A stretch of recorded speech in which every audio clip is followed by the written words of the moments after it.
Hey guys, it's me TheCubicle here, and in this video I decided to make a video on how to become sub-2 on 2x2.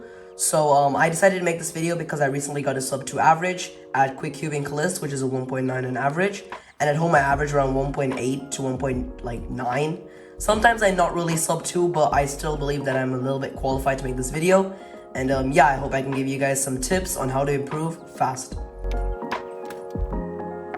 Alright guys, so step number 0 is actually your hardware, and if your hardware is not good, then becoming sub-2 is pretty much impossible. So what I use right now is the GAN 251M Leap. The Pro was very good as well, so actually I would actually recommend you getting the Pro, but I got the Leap because it was cheaper at the time, and it's working pretty fine. My setup is actually not that good right now, but yeah, you can get this cube at Cuboss.com with a discount, link in the description down below. Alright, now we'll be talking about the methods because this is the actual important thing. And for methods, you should know CLL and EG1. That's actually all you need. And I recommend you also to learn anti-CLL because it's kind of useful. Now, many people are going to disagree on me on this because anti-CLL is not that good. And you should probably learn EG2, which I also think you should. And I am learning EG2 right now. But if you really just want to become sub-2 or sub-2.5, then I don't think you need EG2 right now, and I think you should just focus on CLL, EG1, and basic one looking. And yeah, I'll give you guys some tips on how to learn these big ALG sets because as a beginner, it's going to be a little bit difficult to learn these ALG sets. So CLL, how I learned CLL was I was actually pretty lazy with this, but what you should do is learn it in sets. So there's a soon set, then for example the T set, and you should try learning one set in 3 days or take as much time as you need. But you have to drill the whole set once you're done with it. Make sure you just look at the algorithms from one website. Don't really get confused with anything. You can go to jprim.net and find your algorithms, or you could go to SpeedCubeDB. I will link those websites in the link in the description down below. And you can do the same thing for EG1 as well. But once you're done with one big alg set, make sure to drill all the algorithms in an algorithm trainer. And that's why jprim.net is a really good website for that. I did this a lot, and that's how my algorithms actually stuck. Also, make sure you do many solves using the method so that you really understand the method and you can actually use it. It takes a lot of solves getting used to it, so yeah, just experiment and keep grinding. Alright, so the next step is going to be one looking basics. Now this is actually somewhere where I'm not that good, but I do know the basics of one looking, and I can teach you some basics of one looking as well. So yeah, I'm going to be doing a scramble right now and you guys can follow along with me. Alright, so this is going to be the first scramble, guys, and as you can see, you have these bars over here, but I would recommend doing red as it's only 2 moves and this is the easiest to one look. And as a beginner, I would recommend you guys to just pick the easiest layer and try one looking that.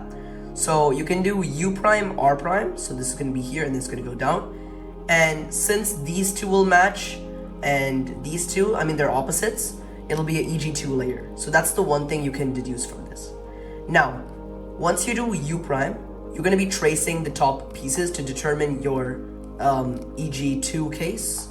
So here you have a U prime, so it's going to be this piece is going to go here. And then R prime is not going to affect it. This piece is going to go U prime here, and then R prime is not going to affect it. So we have orange and orange here. Now, if you do U prime here, and then R prime is going to go here. And then here we have these 3, so you know it's a soon, because the last one's going to be here. Unless the corner is twisted, but you know, yeah. And this color is not going to change, because it's going to be here. This color is going to be white over here. And this one is going to be yellow over there. And then the last piece is going to be white over here. So it's going to be a regular soon. Now the execution you can do is from the back, 1, 2, then do the anti-CLL, then just finish off.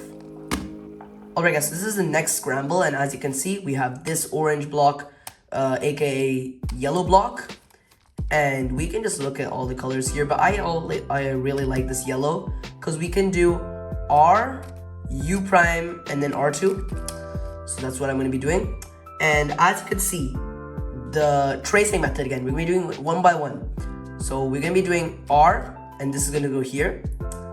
We're going to be doing U prime, so the piece is going to go here. And then R2 is not going to affect it. So we have one piece here. this piece we're going to be doing R, which is not going to affect it. U prime is going to put it over here, and then R2 is not going to affect it. So we have one piece here and one piece here. This piece is going to go to the back. Then U prime is not going to affect it, and then R2 is going to bring it here. So we see that we have this T case. And as you can see from the colors, it will be this one, and then you can go straight into the CLL. Alright guys, this is going to be the last scramble, and as you can see, we have this white bar, and I would actually do white on the scramble. So what you can do is you can do R2, U, and then R prime. So you can do this up and then, insert it. Alright, so what you're going to get is actually some kind of soon case. So, you can do 1, 2, 3, and then you get this soon case. And you need to also find the correct way to execute it. So what I would do is I would do this from the back. 1, 2, 3, and then I would solve it like this. Like that, actually, I would do it like that. Now, I'll be giving you some tips on how to start one looking. Now, as I said, I'm not the best at one looking. I cannot one look 2 advanced scrambles. I can one look like something up to like 4 or sometimes 5 moves. But yeah, it really just depends on the scramble. As you know, if you do know CLL, EG1 and EG2, there will probably be some 5 or 4 move layers pretty easily. So you can one look about like 50% of your solves. And even if you don't, you can get fast recognition. But I recommend you guys to start learning one looking. And yeah. Okay, so now I'll be giving you guys some drills on how to become better at turning. So the first thing you can do is just drill all your algorithms. So you can go to CS timer and set 2x2, and then on the right you can put something like EG1 or EG, and then you can like get an EG. So I'm just be doing it right now. Alright, so I'll just be doing this case, as you can see, and now I'm just taking my timer and then trying this algorithm. And as you can see, I got a 134, and you should be trying to get these under like, I don't know, 1.3 seconds. I just did it because it was like in a camera, but you know what I mean. But yeah, you should just try getting as fast as you can get and try to make your TPS really high. And yeah, that's one drill that you can do. Another drill you can do is just 2 blind, 2x2 blindfolded. As I said, you can do the one looking, you can practice that. And if you've solved it blindfolded properly, then that means you one look correctly. So there are actually people that do this officially, by the way, but you should do this at home, not officially. And yeah, that's just another drill that you can do. Alright, and the last step I have for you guys is just not to worry so much and just grind solves once you know the method. Just eventually the sub-2 average will come if you have the right scrambles and you do not lock up. Some tips officially are as like, you can use a towel, you can just try and focus before you start, like start by doing some breathing exercise or something before you start. And I know a sub-2 average is pretty difficult to get officially, but I did it, so that means you can also do it. I just grinded a lot of solves, did the drilling algorithm stuff, and I also know a little bit of one looking. So yeah, hopefully this tutorial or guide kind of helped you. And yeah, if it helped you, then you can type it in the comments and like and subscribe. And yeah, I'm out, and see you guys next video.